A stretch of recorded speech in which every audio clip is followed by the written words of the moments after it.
don't know. I'm assuming since I'm the one here, I probably am the one that probably shot somebody, but I don't know who it was. You think of why you would have shot somebody? No, because I don't have a problem with either of those two people at all. Well, I'm going to tell you, you shot Gavin, and Gavin didn't make it. Yeah. On the 29th of May, 2021, Jonesboro, Arkansas man Aaron Champion was seen running down the street, shoeless, yelling that his roommate had just killed his friend with a shotgun. Police were called and dispatched to Aaron's residence. There, they would find Aaron's roommate, Logan Murray, wearing no pants or underwear, only a t-shirt. Lying on the floor was Aaron's friend, Gavin Wagster. The shotgun wounds to his chest, torso, and arms created a pool of blood.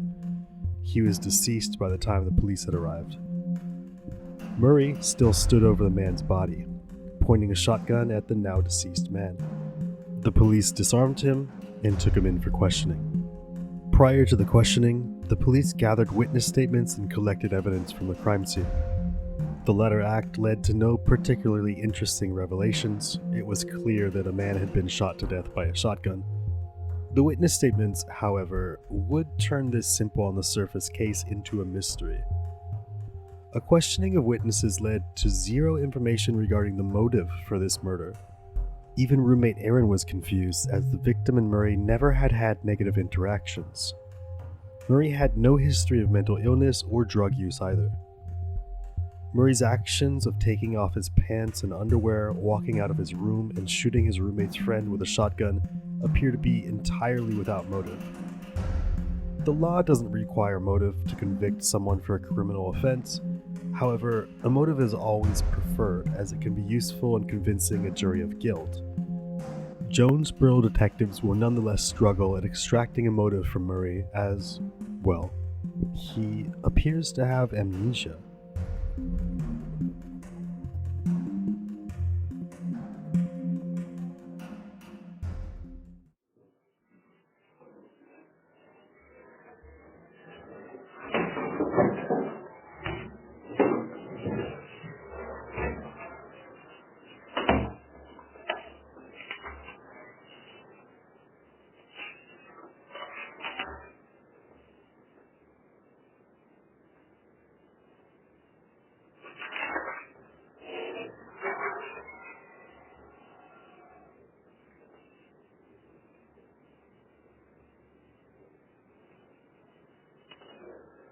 Okay, Logan, let's get some basic information from you right quick, okay? It's Logan Murray, right? Murray. Your birth?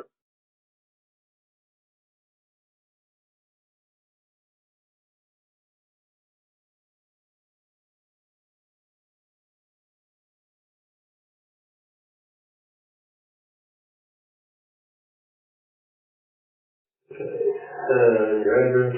That's 3898 Fair Place. Jonesboro 72404. Can I take this collar off? That's all there to use. So there's more pain where it is. They said that I have some sort of fractured vertebra. It doesn't hurt. It doesn't hurt you anything? No. That's good. Before we get talking about anything, I gotta read you your rights, okay? Okay. Today's date is May 30th, 2021, time is 10:30 p.m. I'm Detective Chad Hoggard, and I'm interviewing Logan Murray, that we just discussed, and reference to the incident on Turfway at your house.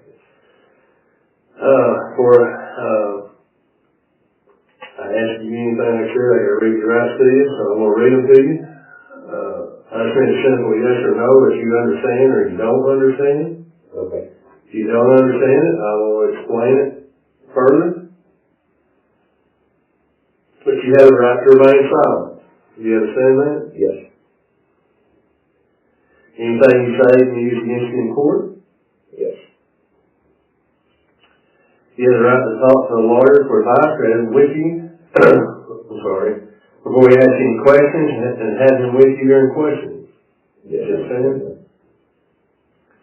If you cannot afford a lawyer, one will be appointed for you for any questioning if you wish. You understand? I understand the statement.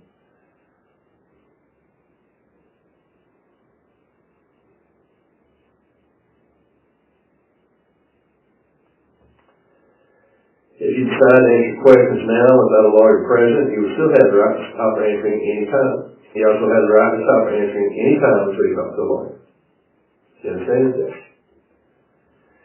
This last part, the waiver of rights, it says, I have read this statement of my rights, I understand my rights are. I am willing to make a statement and answer questions. I do not want a lawyer at this time.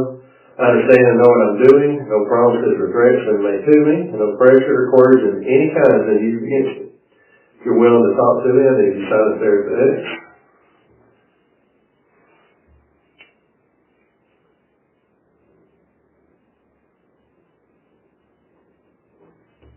You from Jonesboro? Yes, I've never lived anywhere but Jonesboro. Always been Jonesboro. I lived in Conway for a year and a half. What did you do down in Conway? I tried to go to school down there. Oh, yeah? And then didn't do what I was supposed to do, so I came back. That happens a lot. Happens a lot. How long have you lived in that house there, Kirkland? Off and on since me and my dad and sister lived in there 10 years ago. And then when I came back from Conway, I got married, and so I didn't live in the residence then, but since my separation, I've lived there. And that's been almost 34 years now.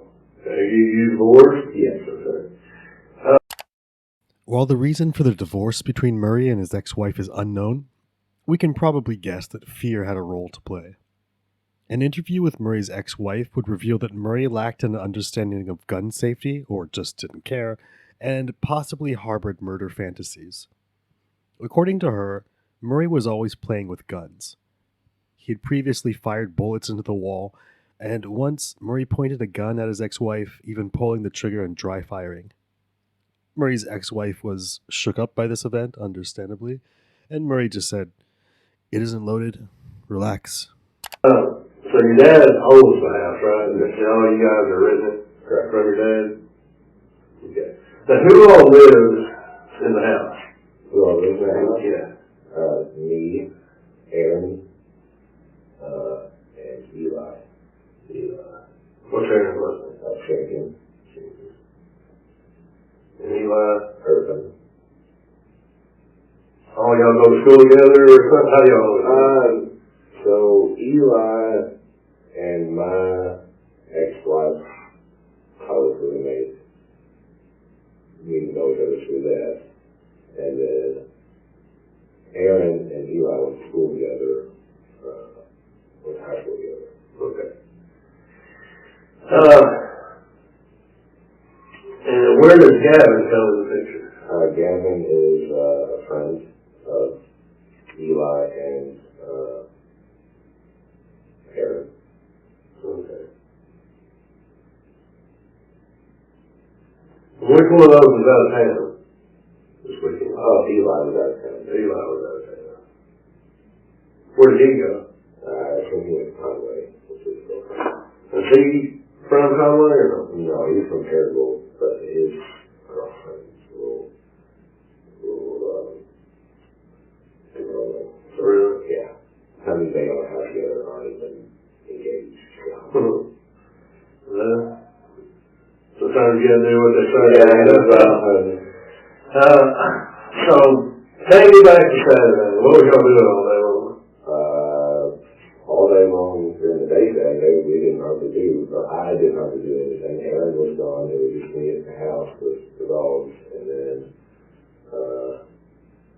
There's 2 dogs, right? there was 3 dogs. 3 dogs? Yeah, I got one, and then there's German Shepherd, and then the other one. Yeah.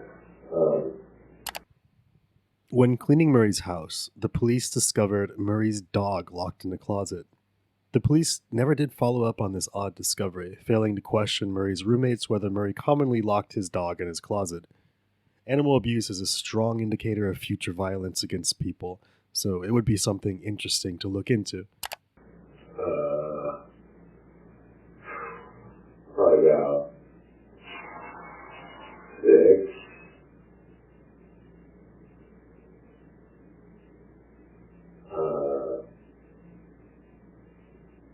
Gavin came over sometime around 5, 6. It was before 7. Because I went to go to the liquor store at 7 because I was waiting on the ball game to finish playing. And Florida Arkansas game? the Ole Miss Arkansas. Oh yeah, Ole Miss Arkansas. Yeah, I was waiting on it to finish because it was pretty close. And then let's go do that. Came back. We drank. I don't remember drinking just shit ton. Now, when Gavin got there, was it still you the only one there, or had Aaron come home? Oh, Or Aaron. Eli? Had Eli? Eli was not there at all. So it was just you and Gavin there? No. Anything, it was me and Aaron by ourselves. Oh, okay. I thought you said, Aaron was out of town. No, Eli was out of town. Some people close to Murray saw danger in him long before the murder. While the police were investigating Murray's house after the shooting, a vehicle pulled over to the side of the house. A man and his girlfriend alighted, asking what had happened. They had reason to ask. That man's brother was the third roommate of the house, Eli, whom Murray just mentioned in the interview. Eli was luckily out of town when the shooting had occurred. In fact, Eli's brother himself, the man who just got out of the car, had recently lived in Murray's house also, only moving out due to his girlfriend being frightened of Murray. Police failed to follow up on these leads as well. Well, I thought you said Aaron. No. Eli was the one that went to Conway with his girlfriend. Eli. Aaron had gone earlier in the day to do stuff with his family, but he was back well before Gavin got there. Okay. So it's just you and Aaron there? Okay. So you went with Luke? I don't remember if Gavin was there or not yet.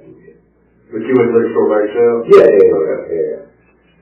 Okay. And I came back, and we had started having drinks, and then I don't remember much after. So we're talking 7:30, 8 when you got back?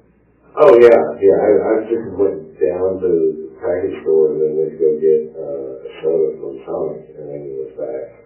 Okay. You got back and you said y'all had some drinks. What all three were y'all doing? They were probably playing video games. I don't remember what I was doing. I was rolling around the house from what I remember.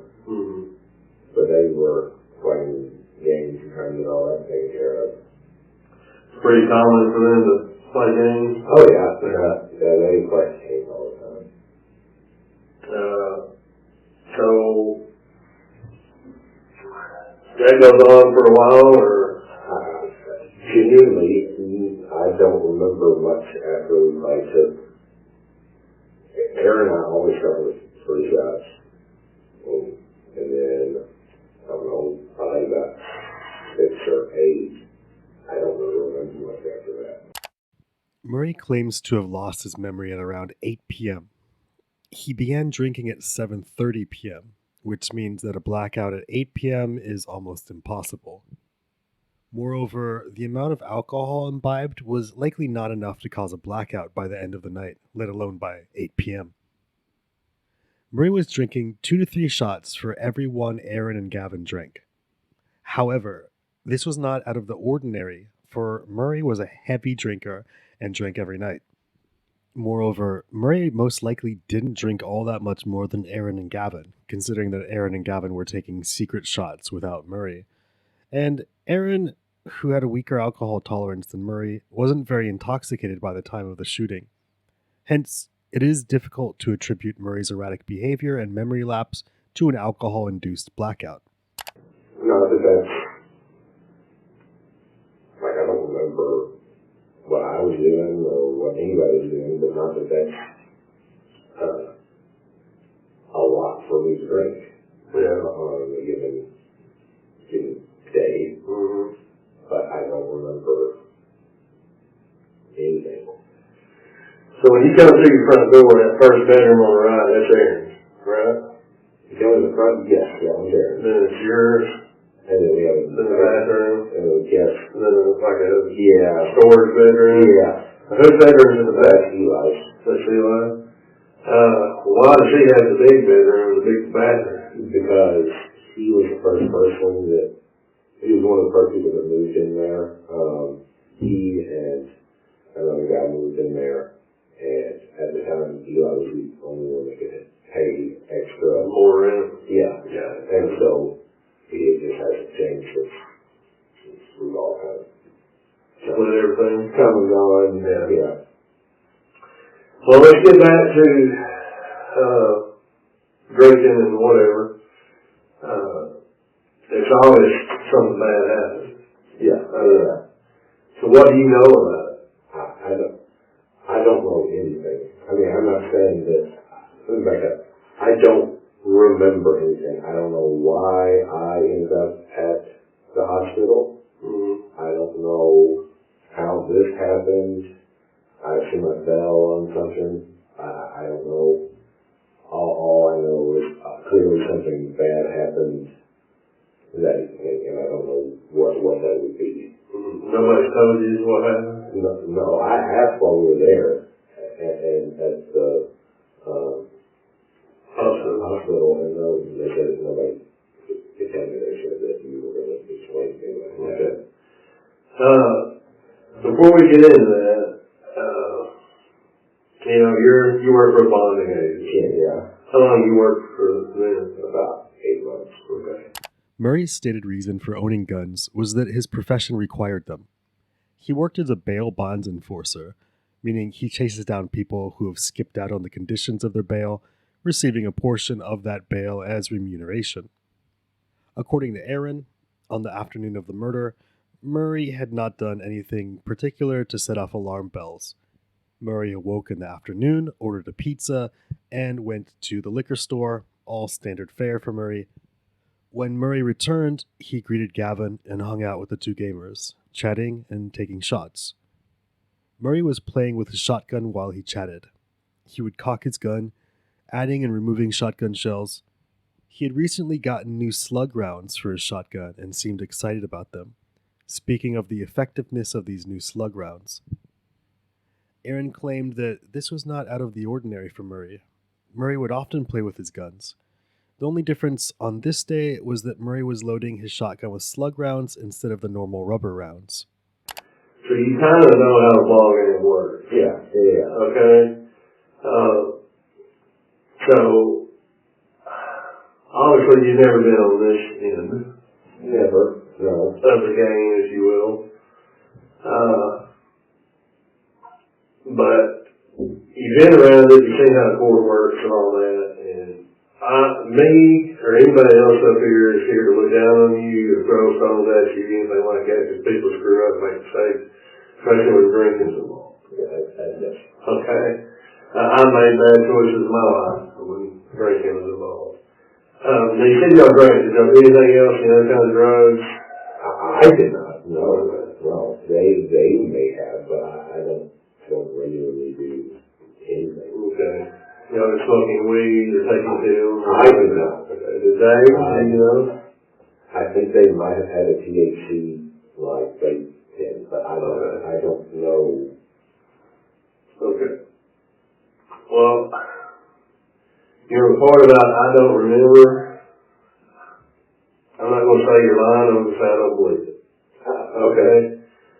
Because you can remember the drinks, you can remember the THC pen, you can remember what you're doing, and when it gets time to talk about why we're here, then also we don't know anything. So I'm telling you, take the cop to you out of the picture here. I'm telling you, you've always heard the saying, truth will set you free.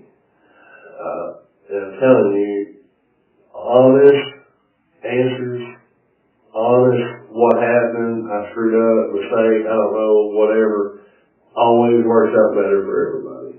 I understand that. That from the start, from the bond hearing to the court system to everything. Honesty sincerity always works out. Just saying I don't remember or being stone cold, look like a mean person, don't work that well for anybody. And I can tell I'm looking at you, not a stone cold mean person. Okay? I really believe that's not you. And I've been around you 10 minutes. You know what I mean? This is not a case where I'm trying to get you to admit what happened, because we know what happened. We're just trying to figure out why. Okay? And if you can tell me why, that'll help us, which will help you in the long run. Okay? So I would like to know why the things happened last night. Me saying that I don't know what happened is the truth. I think I might know what happened. It's like, I'm talking about just the bad thing. Mm-hmm. Well, tell me what you think. I assume somebody got shot at the house last night. Okay. I don't know who. I don't know when. I don't know why. So why do you assume? Because one, eavesdropping and hearing people talk about what was here, that was something that was, a shooting is something that was mentioned, not to me, but I heard them say that. Okay. So I assume it has something to do with that. I don't know. I'm assuming since I'm the one here, I probably am the one that probably shot somebody, but I don't know who it was. You think of why you would have shot somebody? No, because I don't have a problem with either of those two people at all. Well, I'm going to tell you, you shot Gavin, and Gavin didn't make it.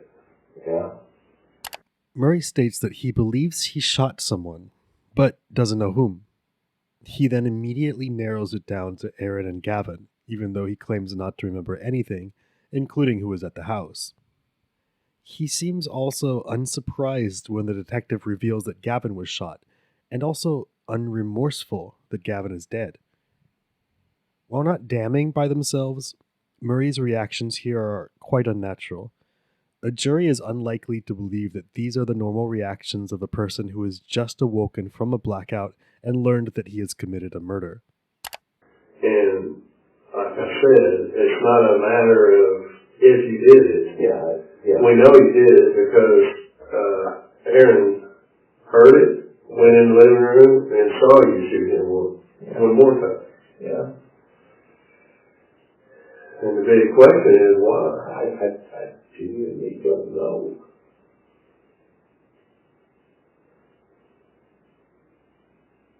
And that's the big puzzle for everybody. Why? I don't know. I don't know. And especially if Gavin's parents want to know. They should. Come on.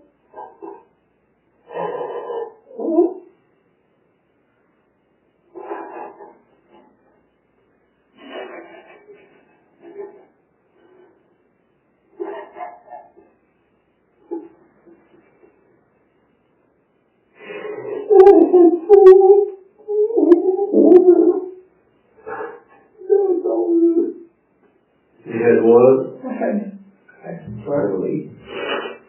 I finally had my life in an order that it was going in a good direction, and now... Murray claims that he had finally gotten his life in order and was going in a good direction. However, Murray's aunt, who was later interviewed by the police, said that Murray's attitude had changed a couple weeks prior to the shooting. Murray started sending strange text messages to her, writing about being unhappy. He said that he feared he was going to lose his shit and take it out on someone. His words of optimism spoken to the detective are in sharp contrast to the texts he had been sending to his aunt. I ruined it, and I don't know why. I don't know why I did that. I didn't have any problems with Gavin. I don't know why I would do that. I don't know either. That's why I'm hoping you can tell me. I want to be able to tell you. I don't know. The only thing I can think of is I've been under so much stress. Maybe I had some sort of mental break, but I don't know. I have no problems with Gavin. I don't know why I would shoot him more than once.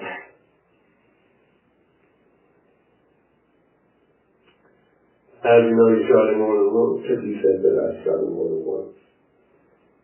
He said that Aaron heard it, and then he went back in there and saw me shoot again. That's the only reason why I know. He did. I don't know why. I genuinely don't know why. Do you remember having the shotgun yesterday? Yes, I remember having the shotgun. I did not know that that's what I shot him with. But yes, I remember having the shotgun.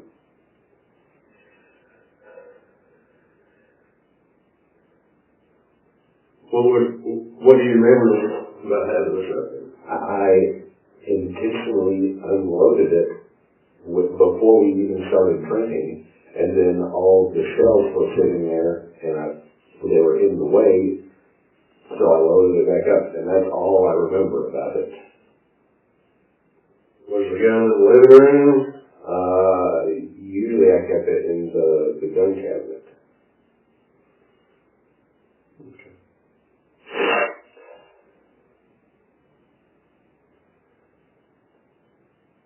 You know, I'm thinking probably one or two things happened. You said you wasn't playing video games? Correct. I was not. So that was my first thought. Maybe y'all was drunk and you got mad over a video game? No, I don't. I no longer have a computer at the house. Okay. Then the next possible scenario, what happened was you were trying to sleep and they were being loud and just snapped. I don't know. I don't remember that at all.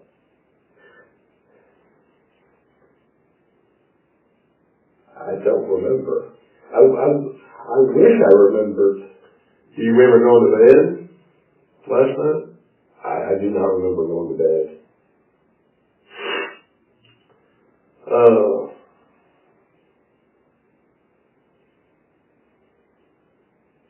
Let me ask you this. It may sound crazy or weird, but when you sleep, do you sleep nude? The detective is trying to wrap his head around the nudity issue. His guess is that Murray sleeps naked. Perhaps Murray was preparing to sleep, was angered by the noise his roommate's friend was making, and emerged from his room with a shotgun to solve that problem. But Aaron's narrative of the evening refutes this. According to Aaron, on the day of the murder, Aaron had invited friend Gavin over to drink and play video games. Aaron played on his desktop computer in his room, while Gavin played on his laptop in the living room. Logan Murray would join them drinking, but he would be in his room instead of playing video games. Between games, all three men would assemble in the kitchen and drink shots. Aaron and Gavin, but not Logan, would also smoke from a THC vape pen. This went on for a few hours, until, for one session, Logan would join Aaron and Gavin without his pants and underwear. Gavin gave Logan a WTF look, to which Logan responded, "Yeah, I'm naked, so what?" Aaron felt this was a bit odd, but did not address the strange action, as he was satisfied enough with Logan's quote-unquote owning it, that is, not being embarrassed about being naked in his own home. They just drank shots with Logan as usual and returned to their video games. After another round of games, Aaron and Gavin met in the kitchen for some shots, but this time Logan did not appear. They returned again to their video games. Shortly after, Aaron heard two loud booms coming from the living room. He entered the living room only to find Logan sitting on the couch, holding a shotgun that was pointed at Gavin, who lied on the floor. Once Aaron realized that Gavin had been shot into a bloody mess, he ran out of the house screaming for help, which brings us back to the very beginning of this narrative. So, while the removal of clothes did occur slightly before the murder, the fact that Logan was walking around the living area naked and drinking with the two men implies that Logan wasn't disturbed while in his bedtime attire. He had chosen to be naked for whatever reason.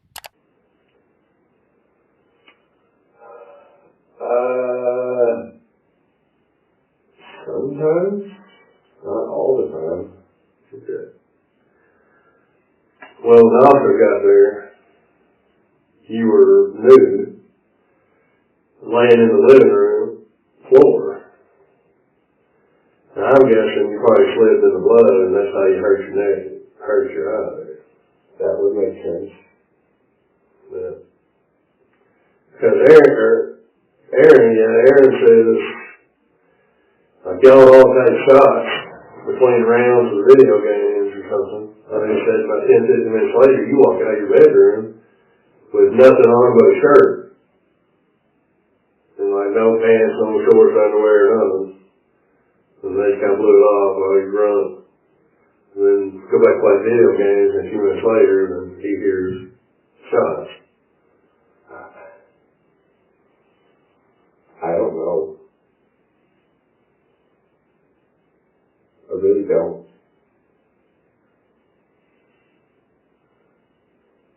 I wish you would try to remember. I mean, that... Because you know what this is going to look like, right? Correct. This is going to look like that you're just playing dumb. Okay, I'm not trying to play dumb.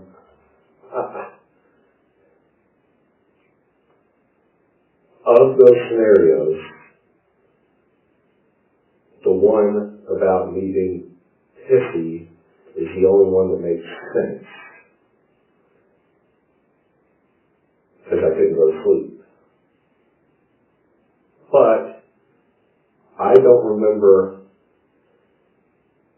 drinking enough or getting to that point that I would have not remembered anything like that. You were pretty intoxicated. Okay? Like when the officer got there, they said you was out of it. So, I do not know why I shot him. Do you remember going to bed and couldn't go to sleep? No, I don't remember that either.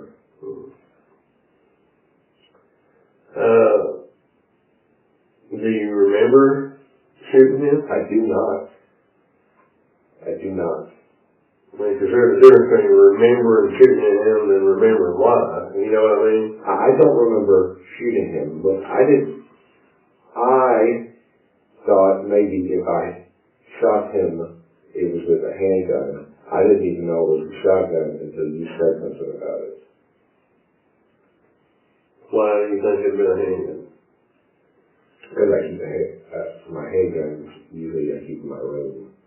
So if I was to be playing with one of them, that would be the one more likely to have. Yeah? Do you remember how much you drank last night? I do not. You remember how much you bought when you went to the store? I bought a handle. A handle? What? Like that was the... A gallon? Yeah. Gallon? Yeah. Of what? Bushmills. You remember how much y'all drank of it? Of the new handle, I have no idea. Because I had about that much left in one, and then we finished off the other, or I finished that one off and then started the other one. Okay. So I got called at 12, so what's probably happened between 11 and 11:30. So we're looking at a 3-hour window of drinking. Okay. So, I mean, y'all drank a lot in 3 hours. Is it pretty common for y'all to drink like it? On the weekends, yeah. Yeah. That's probably not good for bonding business, is it? They call you can't go by somebody. Most of them, they don't call too late at night. Man, I need you to think. I mean, I would rather tell you why, and I don't know why. I don't know why. I don't remember why. I don't know why. I don't even remember doing it.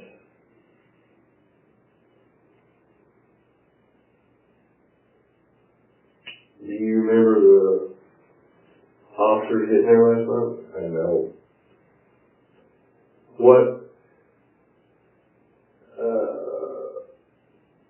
At what point can you remember last night? Coming back to or before the incident? Well, either both of them. The first thing I remember afterwards is being in the ER. The vast majority of alcohol-induced blackouts last a minimum of 9 hours. Murray began drinking at 7:30 and was sent to the hospital at 11:30. Even being generous and assuming that the blackout started 1 hour after drinking, which would require Murray to have reached a blood alcohol level of around 0.2%, this means that Murray's blackout lasted a mere 3 hours, highly uncommon for alcohol-induced blackouts. And then transporting me to a room upstairs. Previous to that would be probably taking shots, but I don't know which ones are at what point. Mm-hmm. Well, how do you know where the before and after is there? I'm confused by that. Well, you're saying, you want me to remember after the incident, or how do you know when the incident was? Because I assume it was sometime between when I can't remember anymore and whenever I realized I was at the hospital.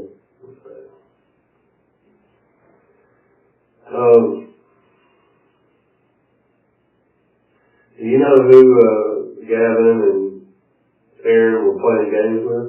Mm-hmm. Don't have any idea who it was? Mm-hmm. What were you doing while they were playing games? Just walking around the house, doing stuff in my room. I'm not a big video game player. Yeah, me neither. I mean, how would you know it was time to come in and take shots? Were they yelling at you and say, hey, go on? Yeah. Or, I mean... Yeah, that's usually what Aaron does. Okay.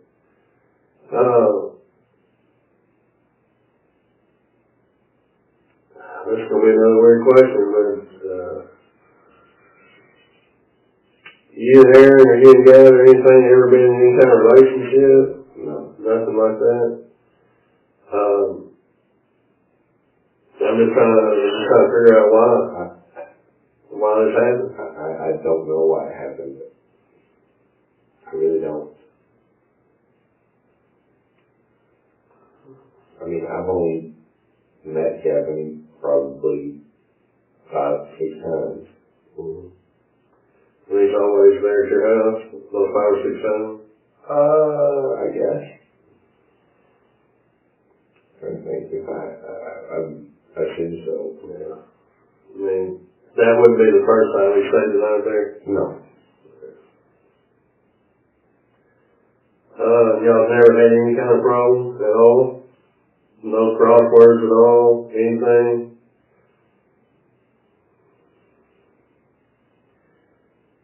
Man, like I told you a while ago. I would tell you if there were. I genuinely would. I wouldn't. One, I'm already in a position that I obviously can't win or backtrack from. That's why I told you this isn't the... What? So why would I not tell you something that would help me? Well, it doesn't make sense to me either. I'm just trying to put a piece of the puzzle together. I understand. For some answers. Gavin's parents want answers, your dad's going to want answers. Yeah, he is. And I would like to be able to give it all to him. I genuinely don't know.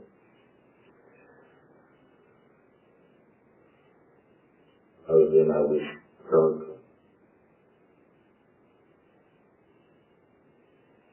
At no point you remember having a shotgun pointing it at him? No, I don't remember that. If you remember loading it back up? That was well before then. Mm-hmm. You said they were in the shells around the way.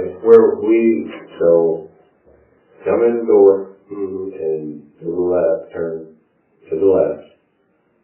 There is a buffet, and the gun cabinet, and usually the liquor is on the buffet. Well, I had unloaded both shotguns that I had, and I had set all the shelves on the table because I was trying to think about what I wanted to do with them. If I wanted to put them in a box or just set them in there for now. And then at some point I was like, I didn't put these up, so I just put them back in there. And you had 4 or 5 of them on the shelf inside the gun cabinet. Mm-hmm. Why didn't you put those in there with those? I think after I loaded it back up and took it to my room, I think, because I was trying to not allow this kind of situation to be available. Mm-hmm. So the 5 that I had taken out of the other shotgun, I guess I stuck in there, and then I was going to put that one in my room so that way it would be out of the way. I guess, for a while. And at some point, you grabbed the gun and shoot Gavin. I guess so. There ain't no gas. I mean, yes, no, but I don't know why.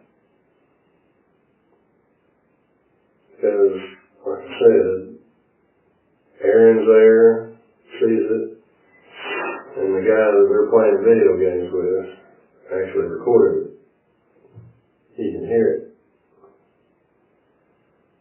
That's why I said, well, this doesn't matter if you did it. I understand. So,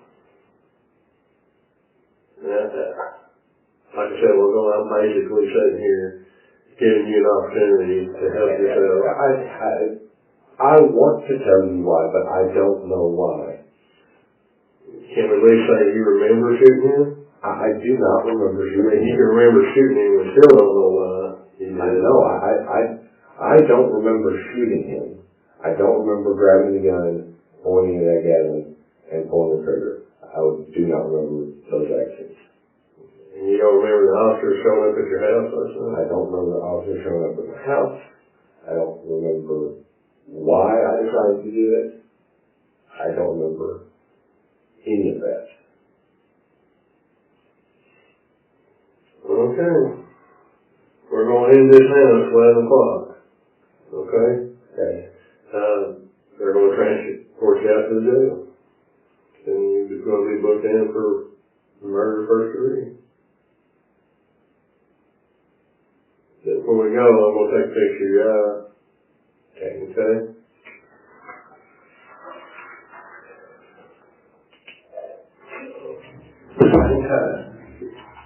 Is there any way I can get some water? Yeah, we'll find you some.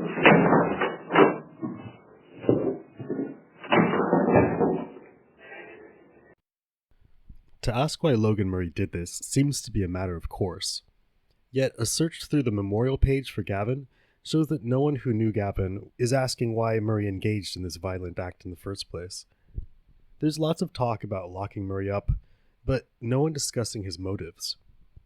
It could be that the memorial page has an unspoken rule of not discussing the act itself. It could also be that no one really cares about Murray's motives, they just want justice. I don't know.